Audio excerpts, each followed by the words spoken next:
La première chose qu'il faut prendre en considération, c'est que quand on réfléchit à une architecture, à une intervention, donc, on essaie d'élargir le champ. La première chose qu'on fait, c'est qu'on essaie de regarder au-delà du bâtiment, au-delà même de la ville, de la ville, on essaie de regarder la dimension territoriale de l'intervention. Et en ce sens, j'ai regardé le territoire et je me suis tourné, bien entendu, vers la baie de Somme. Ça, c'est la première chose. Donc, regarder la situation euh, à ce qu'on appelle la grande échelle. Voilà, ça c'est un premier point. Et puis ensuite, on regarde aussi le lieu à une échelle un peu plus petite, qui va être donc l'échelle urbaine, l'échelle d'Abbeville, le beffroi, bien sûr, qui reste quand même un point nodal, un point important dans le paysage d'Abbeville, qui reste un symbole important, qui s'inscrit aussi d'ailleurs dans une longue tradition et qui dépasse Abbeville aussi, puisqu'il y a le classement UNESCO qui arrive. Puis après, on regarde aussi les collections, puisque en l'espèce, ce n'est pas une création ex nihilo, les collections existent. Donc bien entendu, elles vont être certainement elles sont remaniées, tout n'était pas exposé quand on a fait les premières visites. Mais on regarde bien entendu le pourquoi du musée, c'est-à-dire sa collection. Donc l'important, c'est de bien regarder à ces trois échelles-là.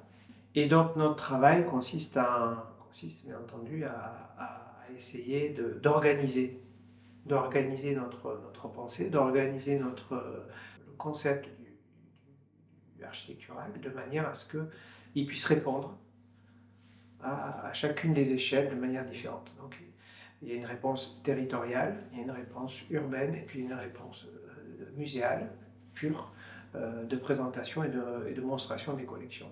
Et puis, il y a la sensibilité de l'architecte, hein, ma sensibilité, mon expérience, la façon dont je perçois les choses et dont je les intègre. Donc c'est une dimension qui est un peu moins mesurable, mais qui est néanmoins importante et qui va orienter la façon qui va orienter mon intervention. Ça demande d'avoir une grande attention en réalité dans la façon dont on regarde le lieu, dont on le perçoit, et on rattache ça à son expérience personnelle, à sa sensibilité, à ce à quoi on croit. Donc voilà, c'est le croisement de faits, d'une pensée très rationnelle et puis aussi d'une pensée plus personnelle. Alors bien entendu, là j'hérite d'une situation qui est très complexe. Et dont il va falloir, enfin, dont je vais essayer à travers le projet de l'expliquer et de la simplifier. Pas la simplifier, mais de l'organiser de manière à ce qu'elle soit le plus compréhensible possible. Et puis faire en sorte que tout ça ait du sens. C'est ça qui est le plus important. Le but du projet, c'est de faire en sorte que le beffroi soit la pièce maîtresse finalement, parce qu'il est quand même il est au centre au sens propre comme au centre figuré, au centre de la composition. Et puis, en même temps, de s'adapter à la réalité de la situation. Donc, on a une parcelle qui est extrêmement, qui est très complexe, parce que d'un côté, elle donne sur la place Amiral Courbet, qui reste quand même un élément relativement important dans la composition urbaine de la ville. Et puis le musée va aller s'infiltrer dans le tissu existant, et chercher des connexions avec le bâti existant. En même temps, il y a aussi la volonté de mettre en place, de conserver une lisibilité dans l'intervention. Le bâtiment de 53 reste quand même important, c'est quand même la création du musée en tant que tel. Donc il y a aussi une attention particulière à lui donner dans le cadre du projet. Alors bien sûr, il faut pouvoir développer des surfaces plus techniques pour la gestion et la protection des œuvres, il faut pouvoir accueillir les équipes du musée, il faut pouvoir accueillir le public.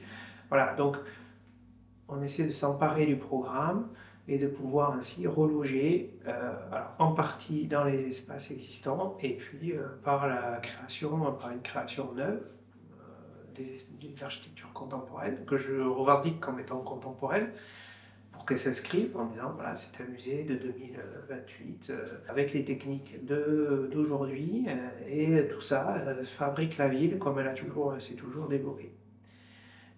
Donc on essaie de lire cette situation et d'en définir une intervention que pour ma part j'essaie d'organiser et de façon à ce que quelque part l'architecture, ce que je vais ajouter, fasse quand même un pas de côté, de manière à ce que les collections d'une part et le beffroi d'autre part restent quand même les choses les plus importantes. L'objectif, c'est vraiment que ce qui fonde le projet, c'est-à-dire les collections et le beffroi, soient mis à l'honneur et soient le porte-drapeau du musée.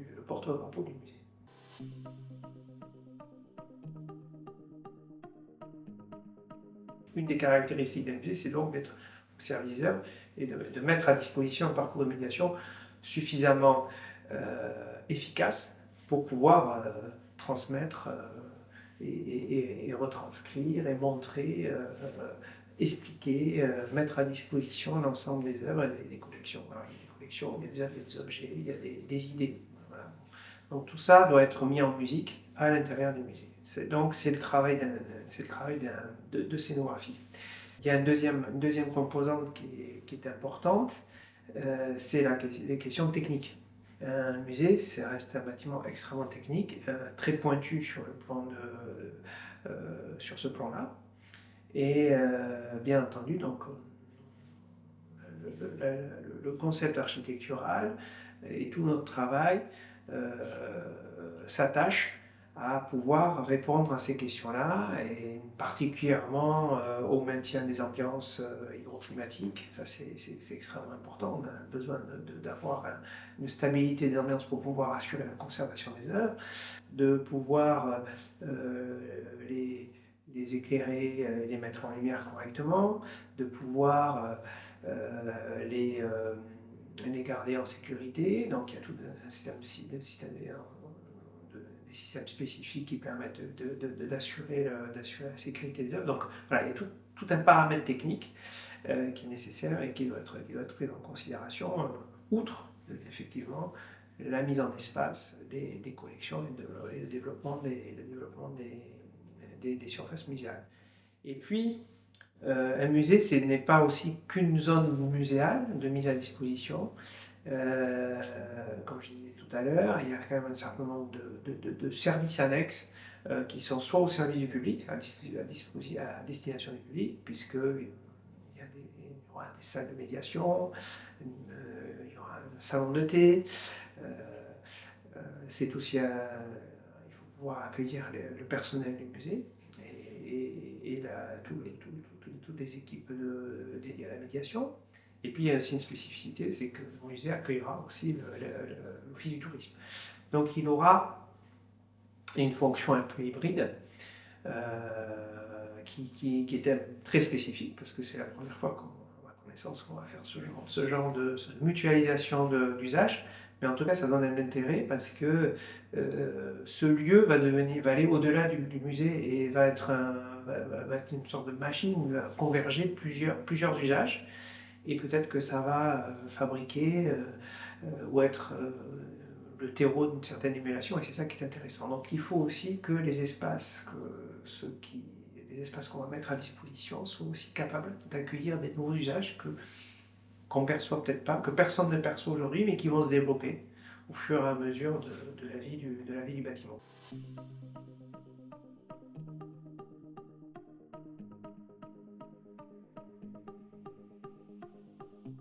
L'architecture est un art, c'est même le premier des arts, mais il n'en demeure pas moins que la diversité des sujets que regroupe un projet d'architecture nécessite en fait une grande coordination et de croiser les savoir-faire. je m'entoure d'une équipe de spécialistes.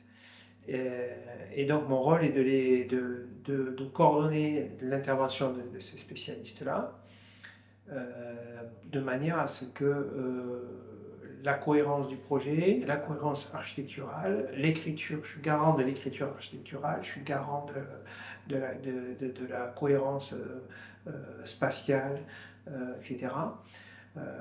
Voilà, c'est mon travail, ça va être celui de garder cette cohérence et de manager cette équipe. Dans l'agence W Architecture, ça représente à peu près le travail de 4 personnes à temps plein. Au global, il y aura, en termes de conception, je parle de conception, de suivi, de direction des travaux, ça représente à peu près une vingtaine, entre 20 et 25 personnes. Alors, bien entendu, nous accompagnent des ingénieurs pour calculer les structures du bâtiment, des ingénieurs alors spécialistes en patrimoine, bien entendu, dans le cadre de la restauration du beffroi, des ingénieurs en structure, des ingénieurs en climatisation, tout ce qui est climatisation, chauffage, maintenance d'ambiance, des ingénieurs en électricité, des éclairagistes qui seront là pour faire la mise en lumière, bien sûr un scénographe, Gabriel Millet qui s'occupe donc de la mise en espace du récit et du parcours de médiation, des acousticiens, des économistes de la construction, parce que tout ça doit être géré sur le plan financier, des spécialistes en conservation préventive qui nous aident à déterminer les conditions dans lesquelles telle ou telle pièce doit être exposée, ou quels sont les paramètres qu'il faut prendre en considération dans le cadre du maintien d'ambiance hydroclimatique, de paysagistes, de signalétique. Donc on a un bureau spécialisé CA Design qui s'occupera de la signalétique, que ce soit la signalétique directionnelle ou que ce soit la signalétique de l'ensemble des dispositions type cartel. On a donc aussi un bureau qui va s'occuper de toute la question de la vidéo et des expériences multimédia. Voilà, donc on a ça c'est mon équipe. Et puis il y a des partenaires externes qui aussi viennent se greffer.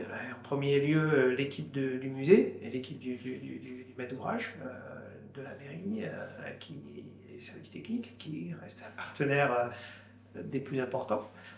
Et puis d'autres partenaires encore qui s'ajoutent, les services de l'État, etc. Donc, pour les autorisations administratives de construction, etc. Donc l'expertise aussi de la DRAC, puisque c'est un musée de France.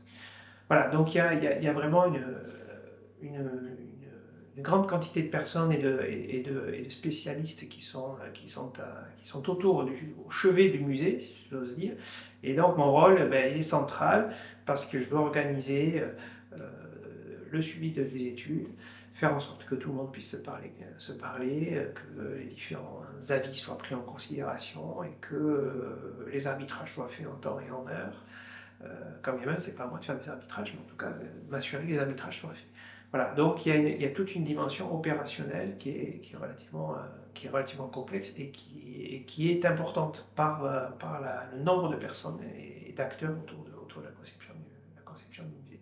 Et puis ensuite, bien sûr, oui, voilà, la direction des travaux, qui est encore une autre phase, où là, notre rôle sera de s'assurer de la conformité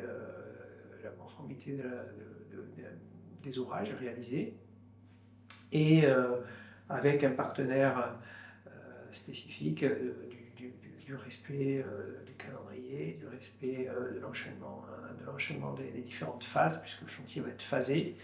Et il est en partie en site occupé, enfin il est assez complexe, donc voilà, il y a toute la dimension réalisation qui va aussi nous occuper, qui occupe des spécialistes dans la gestion de chantier. C'est une mission qui est relativement complexe et qui est souvent pas forcément perçue,